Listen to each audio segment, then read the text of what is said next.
ज्योतिष और जीवन में आपका स्वागत है। श्री गुरु चरणों में नमन कर श्री गणेश की वंदना करता हूं।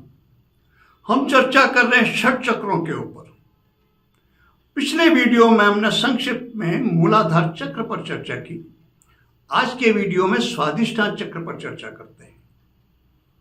यह स्वाधिष्ठान चक्र मूलाधार और मणिपुर चक्र के बीच में स्थित है।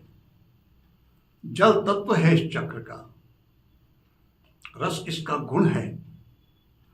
इसकी ज्ञानेंद्रिय है जिह्वा, रस यानी स्वाद।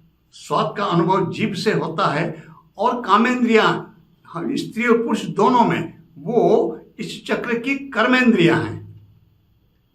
यह चक्र यदि स्वस्थ हो तो ऐसा जातक, ऐसा व्यक्ति, ऐसा साधक एक सहज आकर्षण रखता है। वो स्त्री हो या पुरुष, सहज सा उसके चेहरे पे चमक सी होती है। वो संयमी जीवन जीता है। जो भी कुछ उपलब्ध है उसको उसमें ही आनंद की अनुभूति करता है, सुख महसूस करता है। कारण इस चक्र के देवता हैं भगवान विष्णु। वो कहां विराजते हैं? वैकुंठ में, सुख में, जहां पर स्वर्ग में, जहां पर सुख की अनुभूति। वो आनंद पूर्वक लेटे हुए हैं वहां पर क्षीर सागर में। उसी को वैकुंठ धाम कहते हैं। जब वो देवता इस चक्र के हैं, अपने गुण देंगे। स्वस्थ ये चक्र हो तो। यदि इस चक्र में किसी भी प्रकार से रोग उत्पन्न हो जाए, ये चक्र अव्यवस्थित हो जाए, तो स्त्री और पुरुषों दोनों में कामांग से संबंधित उसके आसपास के जो शारीरिक अंग हैं उनमें ये रोग उत्पन्न कर देता है। स्त्रियों का मासिक अव्यवस्थित कर देता है, गर्भाशय के रोग दे देता है, किडनी आदि की जो मूत्राशय से संबंधित, मूत्र संस्थान से संबंधित जो रोग हैं वो हो जाते हैं। स्त्रियों में भी, पुरुषों में भी। और पुरुषों में वीर्य से संबंधित गुप्त रोग दे देता है, स्पर्म काउंटिंग को गड़बड़ कर देता है। परिणाम उसका यह होता है कि संतान में बाधा उत्पन्न होती है इस चक्र के बिगड़ने पर। स्त्री और पुरुषों के कामांग यदि स्वस्थ रहेंगे तो वो सामान्य जीवन जिएगा। और यदि इसमें गड़बड़ हो जाए, अतिरेक हो जाए, तो दो बातें होंगी। या तो अरुचि उत्पन्न हो जाएगी वैवाहिक जीवन के संबंधों में। स्त्री और पुरुष, अगर स्त्री के यह चक्र स्वाधिष्ठान इसमें किसी तरह की गड़बड़ होगी तो वो स्त्री विवाहित जीवन में जो संबंध होते हैं स्त्री पुरुषों में, पति पत्नी के, उनमें उसकी रुचि समाप्त हो जाएगी, अरुचि उत्पन्न होगी। ऐसा ही पुरुष के उसमें हो जाएगा। पुरुष को शारीरिक कमजोरी का अनुभव करा देगा समय से पूर्व, यदि स्वाधिष्ठान चक्र में किसी भी प्रकार से गड़बड़ी, यदि अस्वास्थ्य की स्थिति बन जाए तो। कैसे इसको दूर किया जाए? जो उपचार करते हैं वो तो करने चाहिए, करते रहें, लेकिन इसके साथ ही इस चक्र को व्यवस्थित करने की हमारे मनीषियों ने कुछ उपाय बताए हैं। ऐसे ही उपाय की चर्चा मैंने मूलाधार चक्र को व्यवस्थित करने के बारे में पिछले वीडियो में की है। इस वीडियो में इस स्वाधिष्ठान चक्र के बारे में। यह स्वाधिष्ठान चक्र, इसके देवता विष्णु हैं, तो भगवान विष्णु का ध्यान करके उनको नमन करें। ओम श्री विष्णुवे नमः। सहज से एक सहज आसन पर बैठ जाएं, आसन लगाकर, और भगवान विष्णु का ध्यान करके उनको नमन करने के बाद फिर इसका बीज है वंग। वह ऊपर अनुस्वार लगा हुआ है, वंग वंग वंग वंग। आगे ओम या पीछे नमः लगाने की कोई आवश्यकता नहीं, केवल इस बीज मंत्र का ही जप करना है।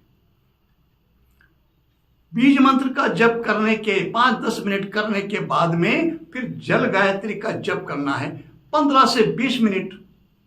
अधिक हम कर सकते हैं वंग बीज मंत्र का जप भी और इस जल गायत्री का जप भी। जितना हम अधिक करेंगे उतना ठीक रहेगा।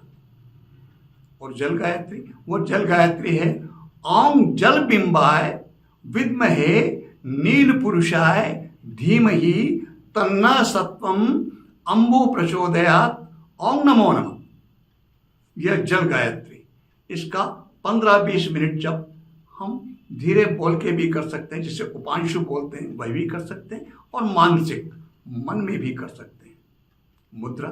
मुद्रा क्या रहेगी? अंगूठा और एक कनिष्ठा, अंगुष्ठ और कनिष्ठ, इनके पोर, इन दोनों को मिलाएंगे, तीनों उंगलियां सीधी रखेंगे। हम ये मुद्रा दोनों हाथ में बनाएंगे और इन दोनों हाथों को इस तरह सीधे घुटनों पर रखकर बैठेंगे, सहज सीधे।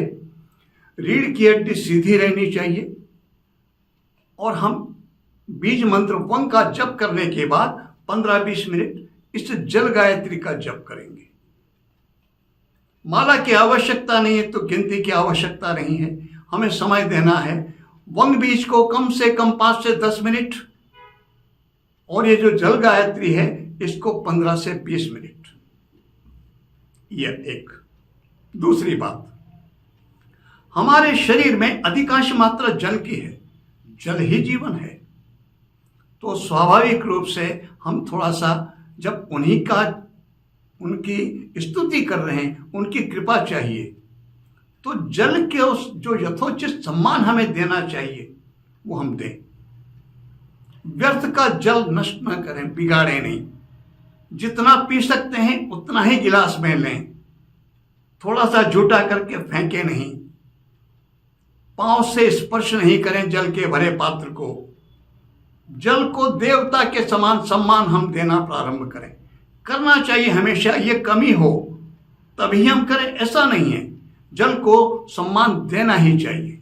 हमारे यहाँ तो वृक्षों को, जल को, 5 तत्व हैं जो पंच महाभूत, सबको पूजनीय माना। पृथ्वी को भी हमने माता कहा है और जल को हमने देव कहा है, जल को जीवन कहा है। और जो घर में जहाँ स्थान होता है, पानी की मटकी रखते हैं, जहाँ पनेंडी जहाँ बोलते हैं, आजकल तो घरों में उसका चलन ही बंद हो गया, वहाँ पर प्रतिदिन संध्या काल में दीपक लगाने की जो परंपरा है वो क्या है? वो है जल देवता को सम्मान देने की। पितरों का स्थान वहीं माना गया, सब देवों का स्थान वहीं माना गया, तो जल का सम्मान करना चाहिए और शुद्धता पर ध्यान दें। जितना हो सके प्रयास करें अशुद्ध जल पीने में ना आए। हम इतना यदि पालन कर लेते हैं और 1.5-2 महीने से पूर्व किसी तरह का परिणाम, मंत्र जाप कैसे ही साधना के क्षेत्र हो, कुछ भी करें, हम किसी भी प्रकार का कोई भी मंत्र जाप आदि करें, 1.5-2 महीने से पूर्व परिणाम नहीं मिलते। और सबसे बड़ी कमी है, आप भी देखते होंगे कमेंट में जो देखता हूं, करने से पहले व्यक्ति पूछता है कितना करना पड़ेगा। और जब ये शब्द, कोई भी व्यक्ति कुछ बोलता है तो उसके शब्दों से, उसके बोलने के शब्दों के बोलने के साथ साथ उसका जो उतार चढ़ाव है वाणी का, उससे पता चल जाता है कि इस व्यक्ति के मनोभाव क्या है। ये तो सुनने पर है, लेकिन मान लो सुना नहीं, तो जो मन में होता लिखने में भी वही आता है। लिखने में भी जो आएगा, उन शब्दों को पढ़ के भी मन स्थिति का पता चल जाता है। करना प्रारंभ करने से पहले ही व्यक्ति पूछता कितना करना पड़ेगा, बस वही बात समझ में आ जाती है।